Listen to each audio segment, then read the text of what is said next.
We are communicating a green image that sometimes takes priority over delivering transformative change. So if we focus only on the second part, are we really communicating the right message? We're eternally grateful to the work that you're doing from that front, because for Victoria and I, again, coming off it took us 2 episodes and I still don't understand greenwashing, right? Then you are just a victim of information, of any kind of information. And now with the rise of AI, this is becoming even more evident, obvious, and dangerous. Creating a warm and engaging mechanism for your podcast can set a great tone as a suggestion that combines an upbeat and inviting spirit without any background music. Welcome to Tangelic Talks, your go-to podcast from Tangelic, where we dive into the vibrant world of clean energy, development, sustainability, and climate change in Africa. We bring you inspiring stories, insightful discussions, and groundbreaking innovations from the continent making waves in the global community. Tune in and join the conversation toward a brighter, greener future. Let's get started. Welcome to Tangelic Talks, a podcast at the intersection of energy, equity, and empowerment with your co-host Victoria Cornelio and myself, Jensen Cummings. In today's episode, we're talking decolonizing the message, climate truth in a circular world. We have with us Stefano Cisternino. Stefano is an environmental journalist and communications expert on circular economy at ICLEI Europe. He is also director at the Observatory Climate Misinformation and co-founder of the Earth Society. Stefano, thanks for being with us. Welcome. Thanks for having me. It's a pleasure. All right, we are excited because one of the topics that you are deeply enthralled in right now is greenwashing. And we just got off of back-to-back episodes talking about greenwashing because it is such a pervasive topic right now. It is so incredibly difficult to untangle and understand. Victoria and I wanted to dig deeper into it for ourselves as now media in this space so that we could better understand it and to help our audience better understand what's happening here. To have your perspective now is very exciting for us. So just give us the high level greenwashing. What is happening in this space? How can we start to understand greenwashing at kind of a systemic level? So, Big question. Yeah. To answer that, I think that it's really important first to give a little bit of the ground of what I've done in the past. Meaning, I've worked for quite a while with the institution, or with the, in this case, I'm talking about the European institutions, and with many other organizations that are connected. They experience a different level of greenwashing, disinformation, and forms that, of course, the intention of promoting a certain perspective about the sustainable topics. But what is interesting to consider in this case, and I hope that it's going to be clear in the way that I'm presented, is that on one side, we made huge progress in putting climate onto the agenda. So that's for sure. Then I cannot. But on the other, I worry we are seeing a shift from ambition to optics. And what I mean by that, we are communicating a green image that sometimes takes priority over delivering transformative change. So if we focus only on the second part, are we really communicating the right message, or we are just experiencing a specific way of greenwashing? If we are talking specifically about an institutional level, then this becomes an institutional risk. But through a top-down process, what we're seeing is that greenwashing, through cascade effect, reach the lowest level of our population, leading to misconception at every possible level for every type of social dynamics. So I don't think most greenwashing, for example, if I talk about policy spaces, it's malicious. It does not come specifically with a attention per se. It often comes to pressure. I give an example. In the last year, I work on 2 major reports on the European Green Deal. And the level of pressure that was continuous. Deadlines, inputs, feedbacks, and so on. And I'm not talking about suggestions. I'm talking more about orders, political direction that specific information should take. And what I mean by that is that there is reality. And reality, in this case, if we're talking about scientific facts, as a specific way of presenting itself. And then there is politics. And politics, most of the time, tend to impose some will and redefine reality itself. So, when I talk about pressure to show impact, pressure to show leadership, and this, of course, define also the way that the public will redefine or define support for a specific topic. So, at the moment, communication becomes more about maintaining appearance than about sending a specific message and engaging with our questions. There are not anymore our questions because we're talking about if we're talking about the climate crisis, if we're talking about all the different threats that are connected, it's not a few years, it's decades that we are reiterating with this greenwashing. It's not something new. It's just a category way of defining a process that started many decades ago. So everything that we're supposed to know about it's climate crisis and all the related process, it's already there. What we're seeing right now is that it's almost so obvious that there is a problem that we're trying to save our appearance in front of our two.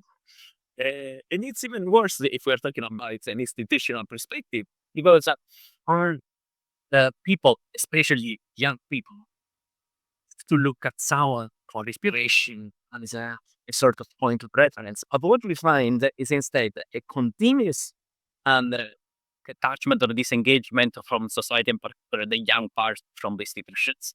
This leads to stronger and stronger disengagement, disbelief in the role of institution, and the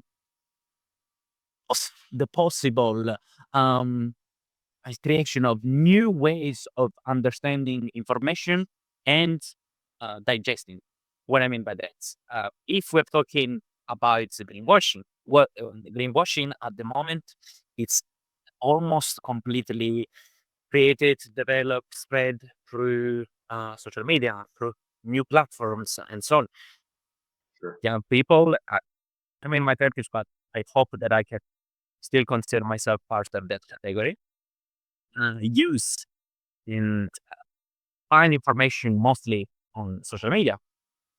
Yeah. But by personal experience, by working on social media and doing continuously sentiment analysis of different types, and by sentiment analysis, in case it's a term that is too technical, it's about taking a huge amount of data coming from social media, analyzing them, and trying to understand what is the sentiment, what are the feelings, what are the emotion, the thoughts behind specific topics. And so, for example, I conducted this sentiment analysis to see, do people in Europe actually understand, know, or feel something about the European Green Deal? And what is interesting is that people are not even aware about what is the European Green Deal. And if they are aware, it's full of misconception because it's seen as an institutional imposition. So if we take the European Green Deal, it's an example that works at the European level. But just think about, because we don't talk, I know about the decolonization, any kind of measures that is framed from an institutional perspective, and then it's not connected with all the levels of the society, reaching every single citizen, feeling and making them feel that they're included in this process, is doomed to fail. And yeah, I will stop here. Otherwise, I will continue in a monologue. Stefano. Yeah. To your hope of making it clear, that was both very clear and articulate and incredibly confusing, because you have just laid out how massive and intertwined, systemic, and how cultural and political all of this is.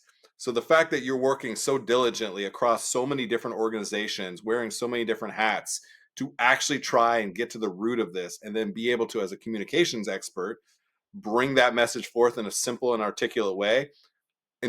Eternally grateful to the work that you're doing from that front, because for Victoria and I, again, coming off it took us 2 episodes and I still don't understand greenwashing, right? And the fact that you're spending all of your time in that space, really appreciate that, because I now understand how difficult that is. Deep breath, everybody. Victoria, please jump in here, because I know, like you said, decolonizing is something you're very interested in. It's actually your commentary on decolonizing, specifically in Ghana, is one of the things that put us on to the work that you're doing, because so much of our work at Tangelic is based on the ground in Ghana. So get into that a little bit, Victoria, because I know you're really passionate about that topic specifically. Yeah, well, I think one thing I want to get out of the way and get your thoughts on, would you consider greenwashing a form of misinformation? Absolutely. Meaning, I give you a really practical example. Last year wasn't my first experience, but last year was, let's say, particularly traumatic. And I went to Baku for COP. So if people are not aware about COP, that's the biggest summit for climate change, where climate negotiation, where all the major decisions concerning climate change are taken. There are certain people that say that it's a waste of time. There are certain people that say, yes, it's a waste of time, but really tiny steps are taken each time. But one thing it's on a theoretical level, say, okay, greenwashing, it's a form of presenting specific facts in a way that it seems to be sustainable in order to promote certain interests, blah, blah, blah. Another thing, it's having a physical representation of greenwashing. When an entire summit, an entire point of gathering, it's so rooted into the concept of fossil fuels as a way of or even being sustainable. When you hear the president of a country saying that fossil fuels are a gift from God, that's the pure representation of greenwashing. The point is that if you start in institutional public speech with this kind of word, Yeah. yes, it's a greenwashing, but also it's a way of misleading. It's a way of promoting misconception. Because what is going to follow? The words that you're going to pronounce immediately after that, just a cowardly lies. And someone that doesn't have the correct defenses, and this is really interesting in the field of debunking and pre-bunking, because the entire concept is developing kind of your own protection, your own defenses to recognize when you say it's greenwashing and be able to counter that. Then you are just a victim of information, of any kind of information. And now with the rise of AI, this is becoming even more evident, obvious, and dangerous. Yeah. I'm working a lot with, when I talk about greenwashing and disinformation, with understanding what are the specific elements, dynamic, and factors that make me understand when something is written by an AI or it's a video produced by AI. And I see a lot, even more right now, if we're talking about the climate crisis, if we're talking about decolonizations on videos that are created completely through different types of programs. Particularly at the moment, I see a lot through Sora. There is the one from ChatGPT that creates such realistic videos that it's almost impossible to distinguish from reality.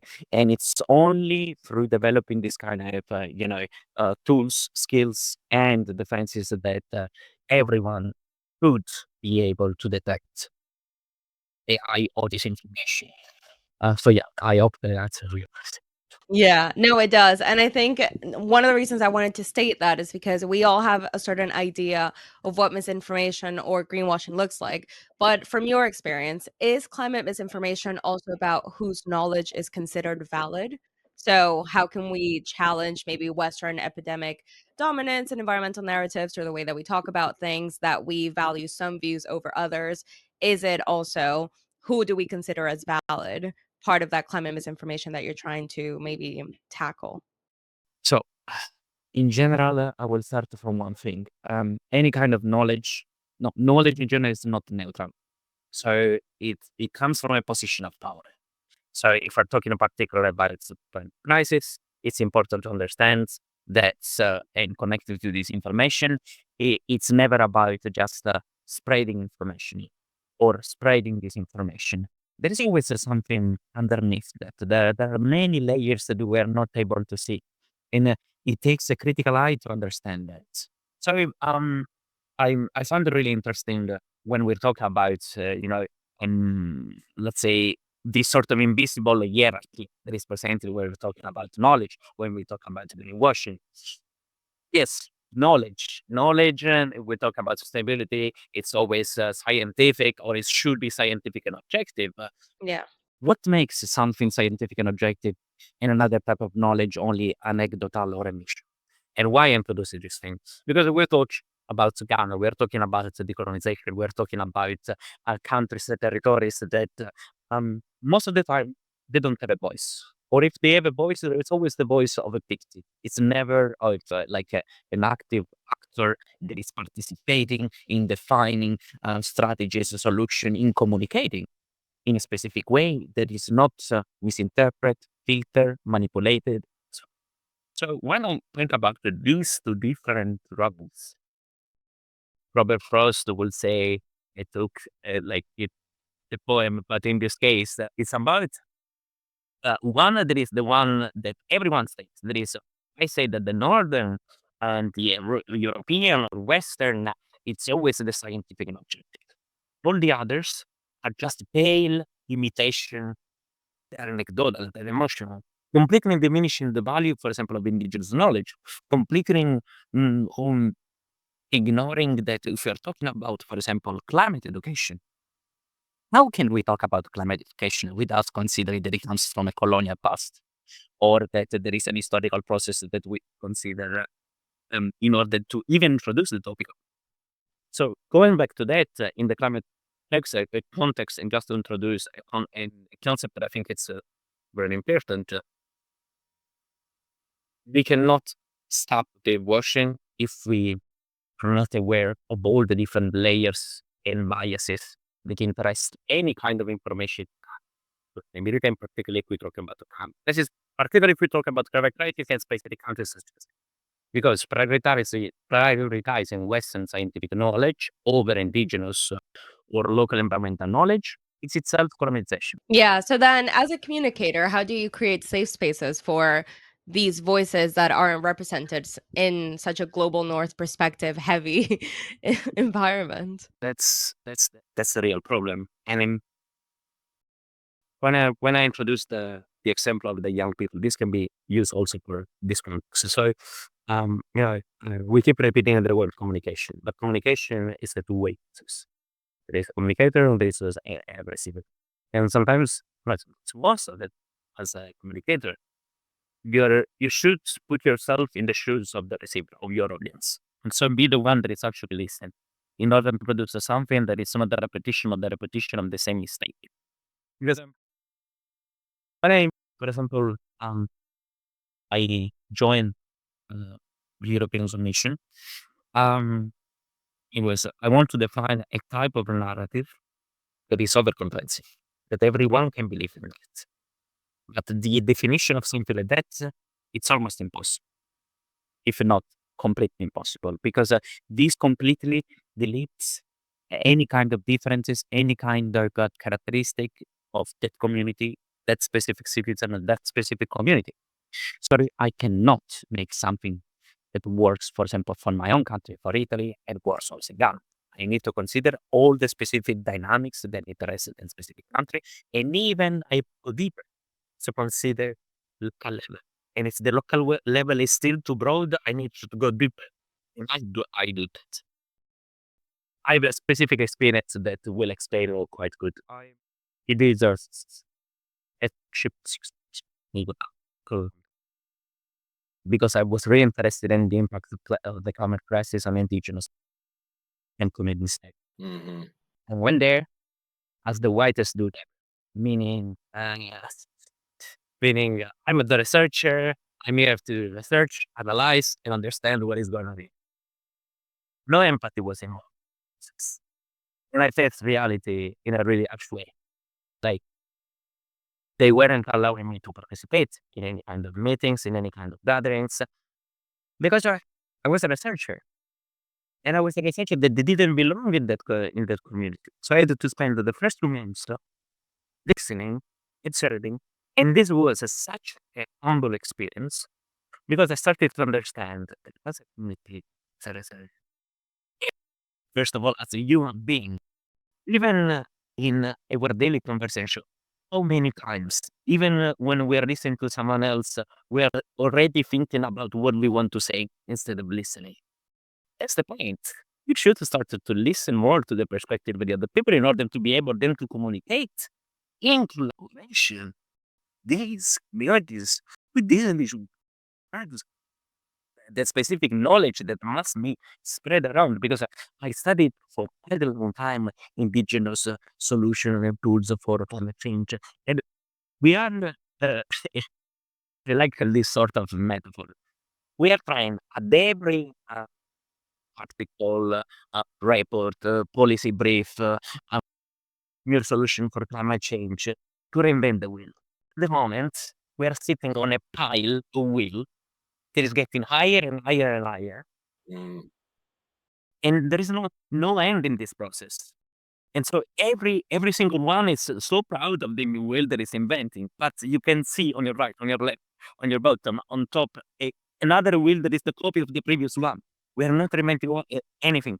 Indigenous knowledge already provided us with a lot of solutions. We are not listening. We are not saying. We are the physical presentation and the embodiment of the three monkeys that are not seeing, not listening, and not talking, because otherwise we are challenging a system that we always done things like that. So we should continue.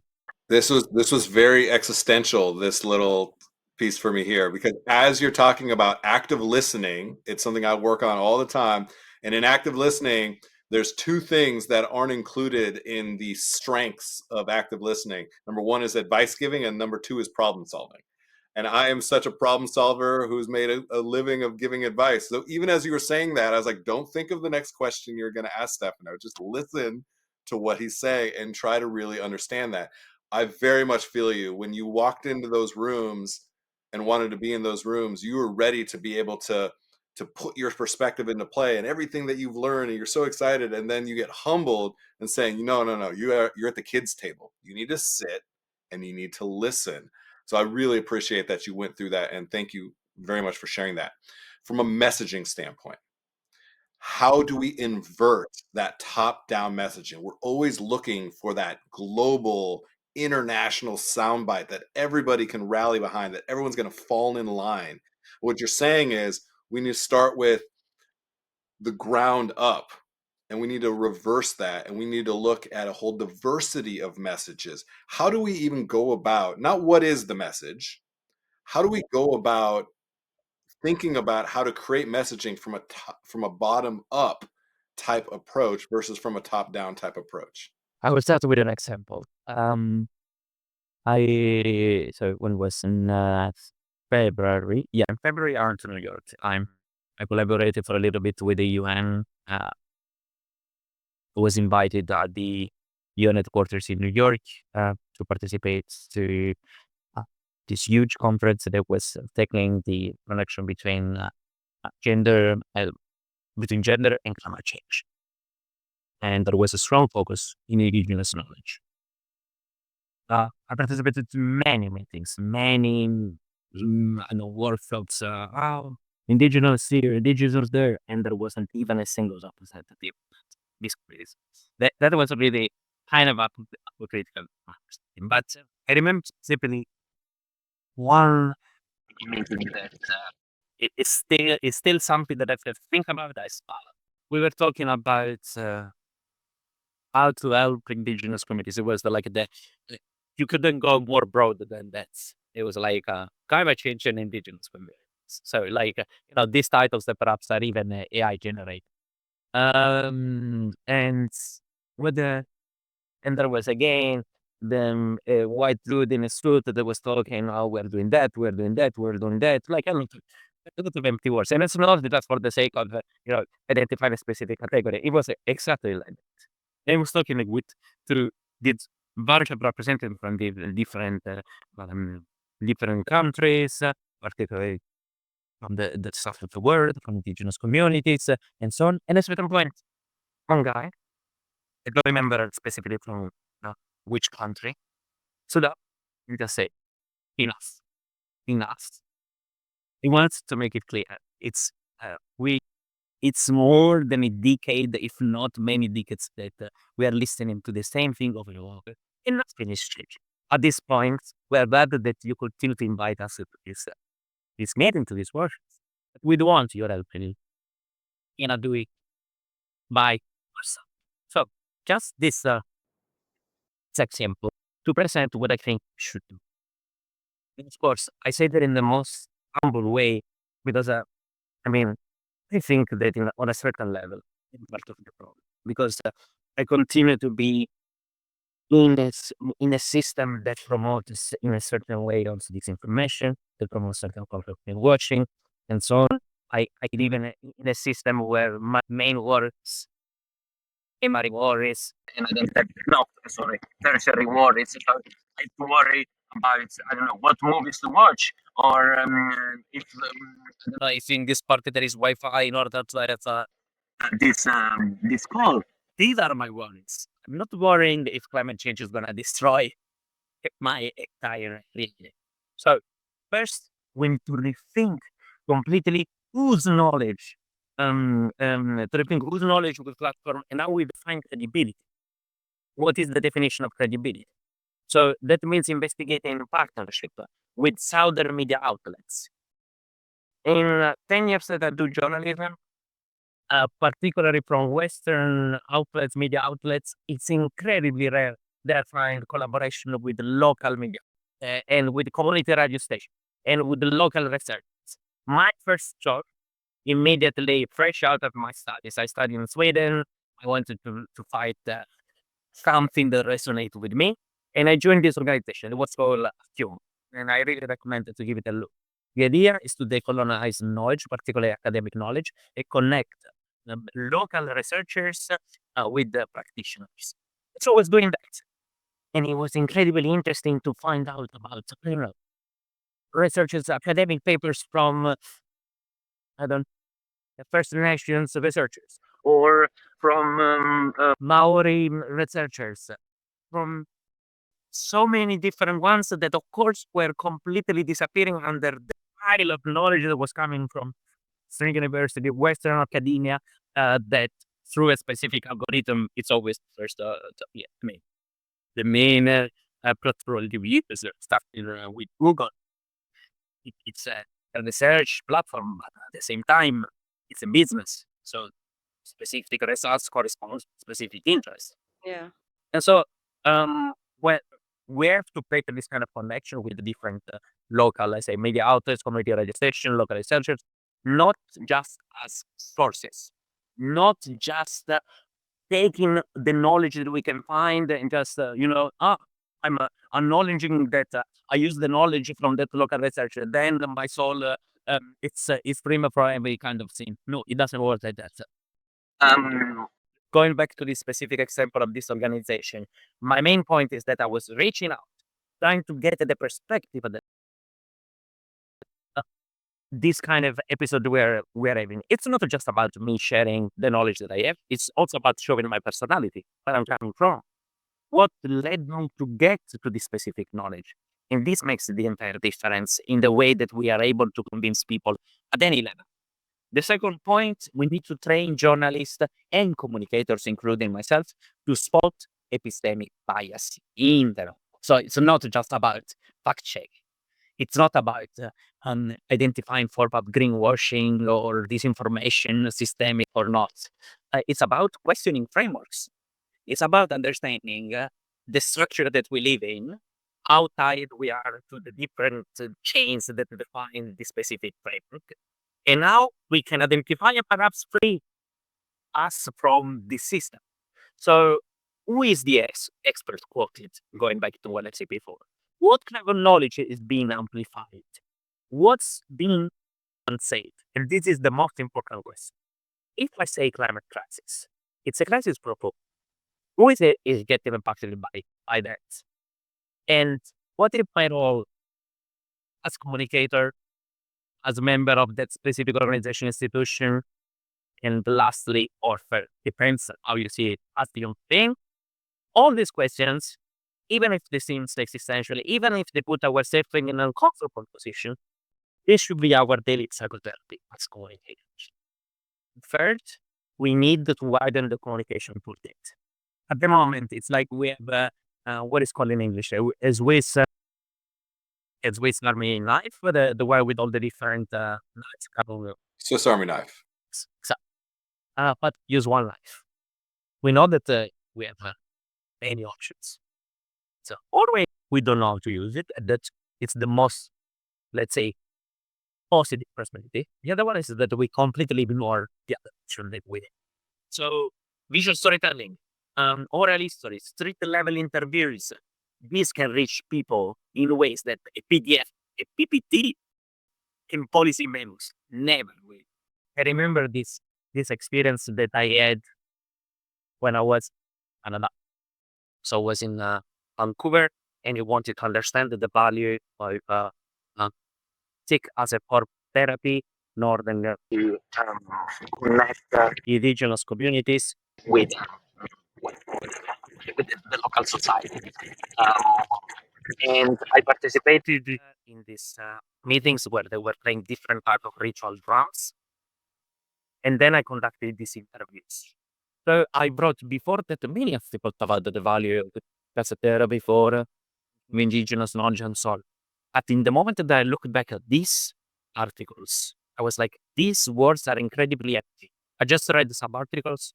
I put some critical thinking, not even much, and I really operated in a way that it looked nice. For whom? For an audience that is basically me, myself, and I. Right. Without considering who was my target or who I was writing about. So these are my. Yeah, I really appreciate you saying all those things with examples rooted back to you and how it all comes full circle, really. Thank you so much. Yeah, it's a personal journey on a local and global stage simultaneously. I think that's part of the opportunity and the contradiction that we face in our world now, you know, and we're in 3 different countries here talking to each other, having this conversation, a very privileged conversation, but also an important and impactful conversation for us 3 as individuals, for anybody who listens to this, who watches this. I think it's so important. So really appreciate that. Again, everyone, you know, as always, we have a blog post attached to this with some exclusive content at tangeliclife.org. Check that out because, wow, we have a lot more to talk about with Stefano. This was a really inspiring conversation. We've been talking about decolonizing the message. We've been talking about greenwashing, misinformation. We've been talking about indigenous knowledge, a really captivating conversation, absolutely, with the work that Stefano has been doing. So, Stefano, we really appreciate you being on. And again, we, on a personal level, we appreciate the work that you're doing because we're just dipping our toes into it now, Victoria and I, and we see how complex it is and how necessary it is. So thank you for the decade that you've been doing it. Appreciate everybody for tuning in. Thank you.